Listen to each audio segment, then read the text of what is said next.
The discrimination and abuse that Indigenous women experience in society are continued, even amplified, in Canada's prisons. Tonight, Canada's justice system in the spotlight at the National Inquiry into Missing and Murdered Indigenous Women and Girls. But my trap line destroyed forever. Once self-sustaining communities, Manitoba Hydro has changed all that. First Nations in northern Manitoba now struggle with the loss of land and fishing waters. We have a methodology to release these cubs that has been proven to be successful. And 2 bear cubs caught in the middle as a wildlife refuge battles an Alberta government decision they say puts the cubs at risk.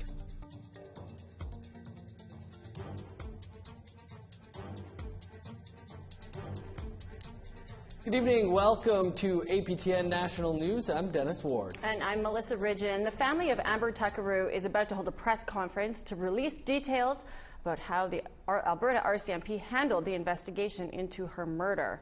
Amber disappeared in 2010 near Edmonton, and her skull was found 2 years later in rural Leduc County. Her family waited 4 years for the RCMP Civilian Review and Complaints Commission to respond to their complaint. APTN's Holly Moore is at the press conference and joins us now.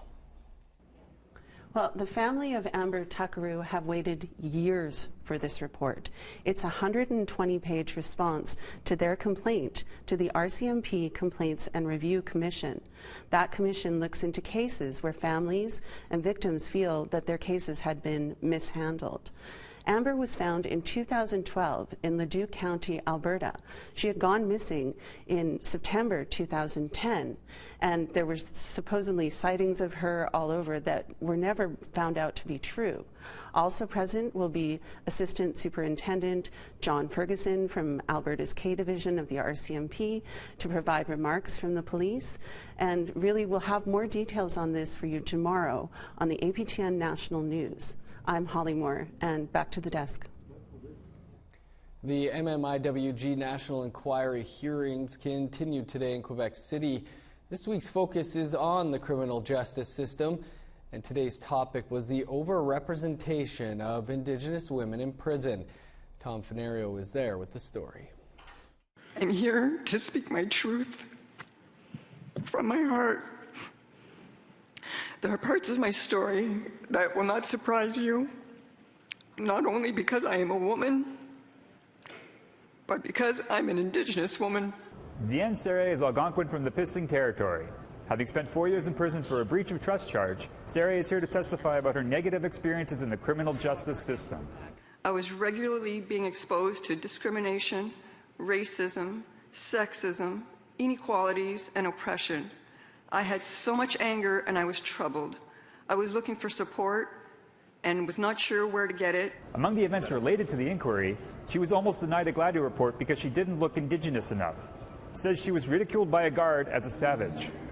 Was forced to hurry through smudges in prison, and that services for her were lacking when she was released. The stigma of having gone to prison continues to haunt me. Chimigwich.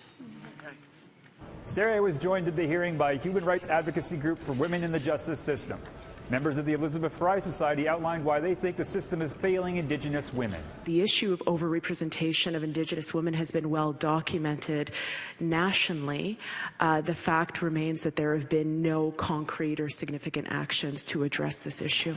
The Fry Society says that despite being only 4% of the population of Canada, Indigenous women make up over 30% of the female population in prison, and that most of these crimes are poverty-related charges involving theft. Once in prison, the Fry Society says there are not enough culturally appropriate services. The discrimination and abuse that Indigenous women experience in society are continued, even amplified, in Canada's prisons, which are inherently colonialist, sexist, and homophobic institutions focused on punishment to the exclusion of health and healing. A representative for the Canadian government addressed the issues raised here today by witnesses. They also said that it was unfortunate that Corrections Canada was not allowed to have witnesses testify here. Their demand was refused by the inquiry. The representative also specified to inquiry commissioners that they'll be submitting evidence to defend the practices criticized during the hearing. Meanwhile, Diane Serre concluded her testimony with a poem written by Canoe James, an Indigenous woman who died in custody. They can't see what they're not doing to me. Hidden behind these walls, touring the justice halls. Tom Fenario, APTN National News, Quebec City. Manitoba has among the highest number of children in foster care in Canada, and 90% of them are Indigenous. 2 years ago, the Conservative government struck a committee to find out why and asked them to make recommendations to reduce those numbers while keeping kids safe. The committee's report was released today, and Ashley Branson has the details. I see many barriers to where we want our families and our communities to ultimately be. It's actually an extremely daunting task. 9 months ago, the Manitoba government enlisted a committee to help reduce the staggering number of kids in care. The committee worked with various organizations to review the 2 current child welfare policies in place. And now that report and recommendations has been submitted to the government. The recommendations include focusing on protective services when a threat to a child's safety exists, engaging families and communities when protective services are required, integrating culturally safe practices into the system, establishing proactive planning for youth leaving the child welfare system, better supports for their transition to independence.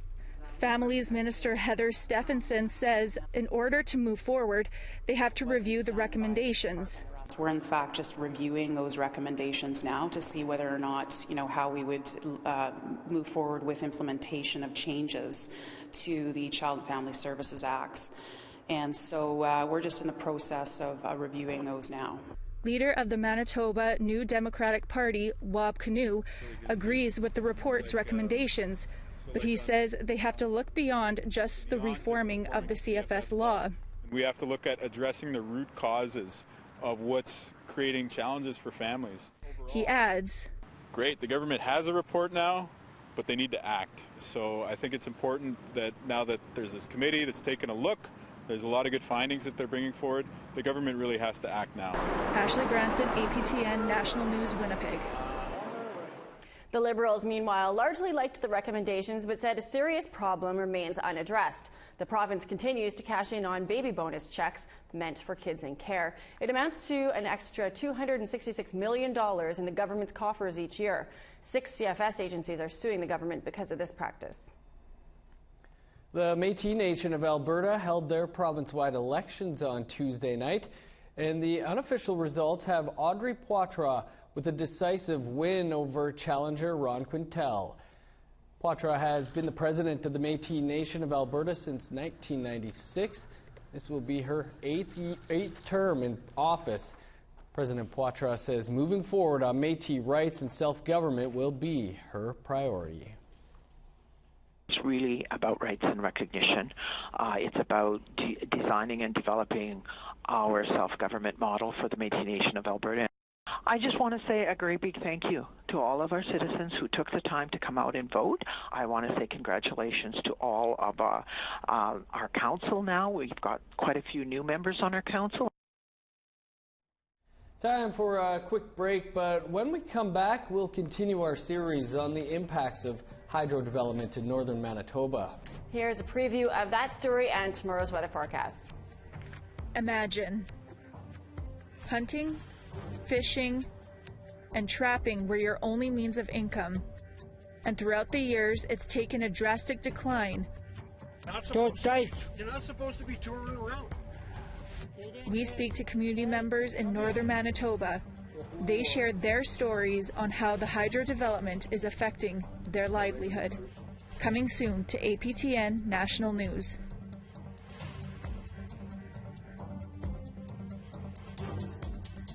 To the east coast, we've got 18 and cloud in Fredericton and Halifax, 11 and rain in St. John's, 8 and rain in Le Grand River, 9 and rain in Nain, 15 in Chibougamau, 21 in Montreal, 20 in Quebec City. Sarnia is in at 26 with rain, 24 and rain in London, up in Sault Ste. Marie, 19 and rain, 12 and rain in Sioux Lookout, Thunder Bay, mix of sun and cloud and 16, same in Timmins. Churchill, sunny and -4, Norway House, 10 in sunshine. 10 in Barons River with mix of sun and cloud, 13 and rain in Gimli, 13 and mix of sun and cloud in Winnipeg, 9 and rain in North Battleford, 11 and some rain in Swift Current, 2s for Uranium City and Stony Rapids with some rain/snow, and 11 and rain down in Meadow Lake.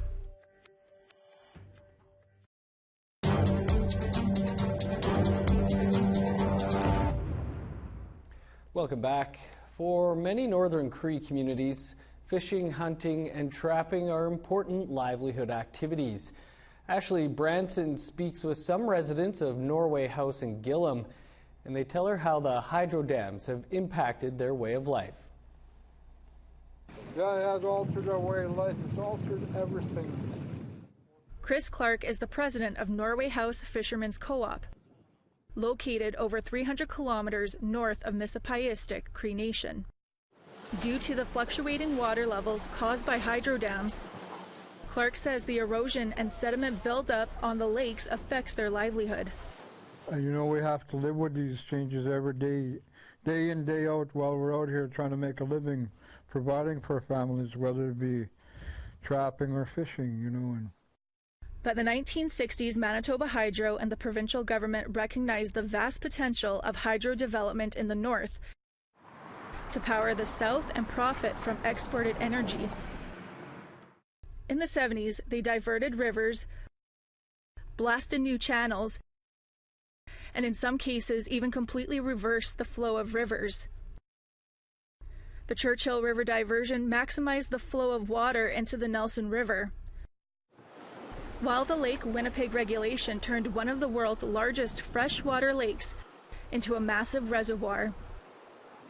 All of this was done with little regard for the people and communities that lived and depended on these waters. We always were told that things will be different, Mother Nature will regenerate itself, but it can't the way it is.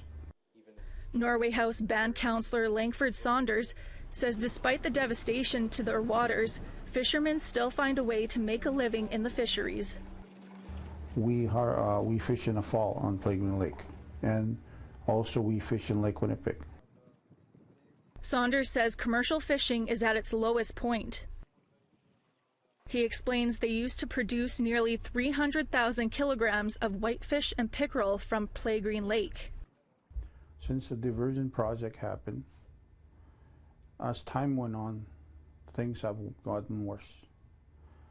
And to date, we have only about 115,000 kilograms to harvest on Playgreen Lake. But he says it's been nearly 15 years since they met that quota. As the years go on, Chris Clark says the fishing quota changes every year. Every year is different when you depend on Mother Nature.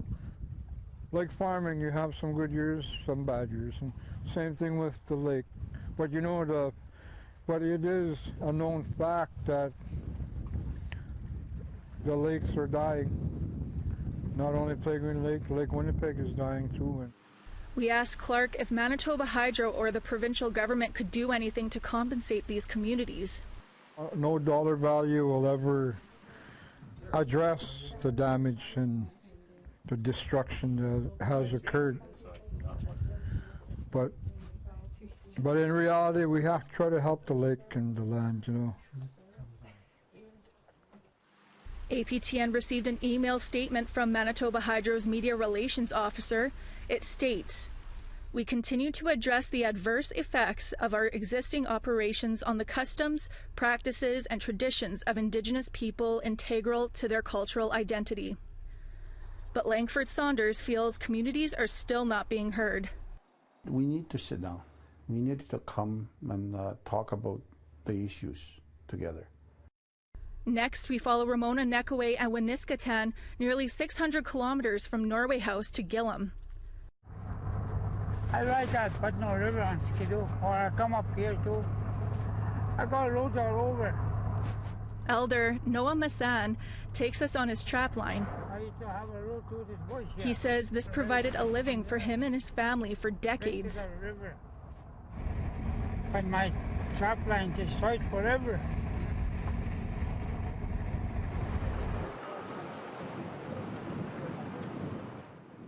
Now it's the site for the latest dam, Kiosk, which began construction in 2014.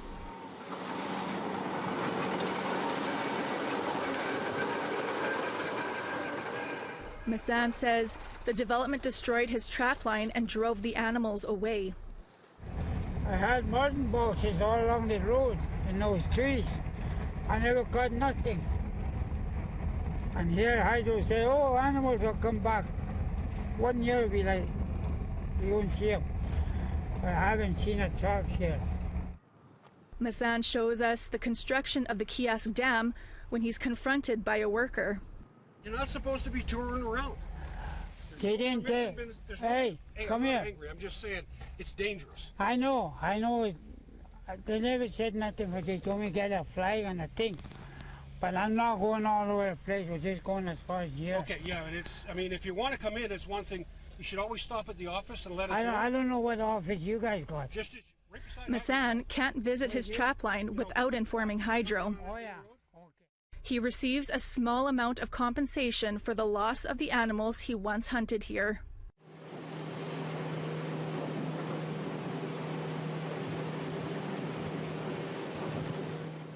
Sadie Phoenix Lavoie joins Ramona Nekaway on Winiskatan's annual Hydro Tour. She's the community coordinator for the Alliance.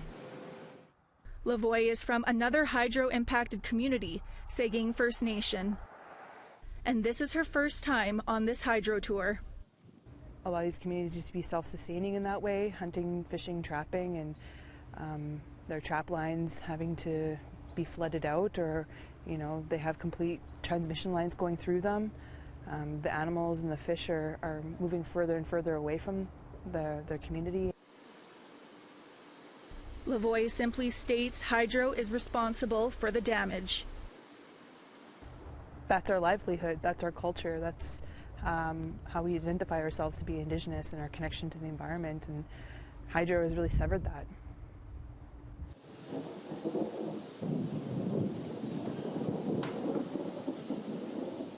Ashley Branson, APTN National News, Gillam. Coming soon in part 3 of this series, we visit Tatasqueyak and Opipinapawan Cree nations. The community members not only tell us but show us the devastation from the hydro development and how it wreaked havoc on their people and way of life. We want to hear what you think. Here's how to continue the conversation. You can send us your emails to news@aptn.ca. Find us online at aptnnews.ca and on youtube.com/APTN News. You can also follow us, APTN News, on Facebook, Twitter, and Instagram for more Indigenous news. Time for one more quick break. But when we come back, the fight over whether to release 2 bear cubs back into the wild. Here's a look at the rest of Thursday's weather forecast.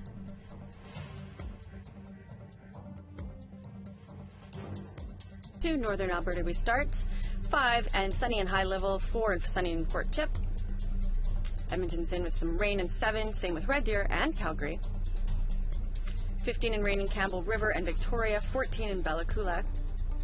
12 in Dease Lake, 13 in rain in Smithers, 8 in rain in Prince George.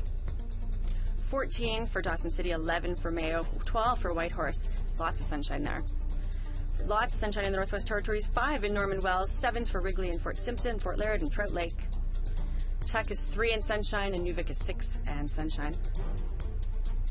Baker Lake is rain and -1, Chesterfield rain +2, same with Whale Cove. And we've got -5 in Resolute, -1 in Arctic Bay with some sunshine, but it's cloudy and rainy and 1 down in Iqaluit.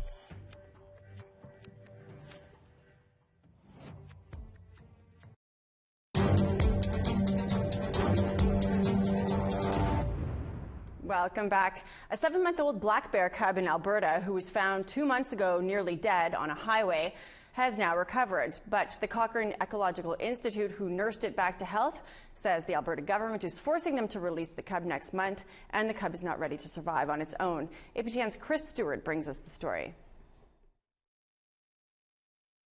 Brandy Ginger found this young black bear cub on the side of the highway in Grande Cache, Alberta. Ginger named the cub Masqua, which is bear in Cree. Nearly lifeless, most likely hit by a car, she drove Masqua to the Cochrane Ecological Institute. They have been saving and releasing bears since 1986. Kenneth Wagle is the director of the Cochrane Ecological Institute. It'll be good. The bear was a sick little bear when it got here. We weren't 100% 100% sure. It was very, very quiet. We almost thought it wouldn't make it for probably 2-3 days. But Masqua got better. Living outside on acres of wilderness, she put on weight, and she made a new friend, Charlie. The Cochrane Ecological Institute wants to keep the 2 bear cubs for another year or more to ensure they are ready to survive on their own. But Alberta Environment and Parks informed the Institute that their new policy is to have black bear cubs released at 8 months old. Kenneth Waggle believes 8 months of age is too young for these 2 bears to be released. He says in the wild, bear cubs spend 1 or 2 hibernations before going off on their own. Masqua and Charlie can't hunt for themselves yet.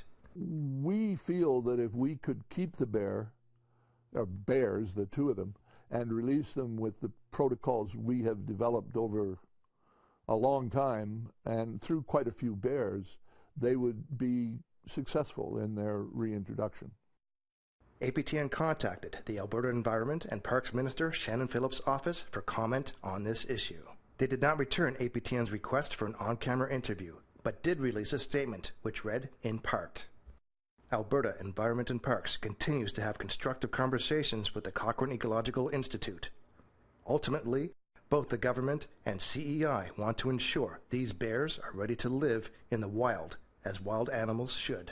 However, Waggle says there was no real dialogue with the government. This is a tick-the-box exercise when they say, yes, we went and talked to them. They did come and talk to us. They didn't listen, but they came and talked to us.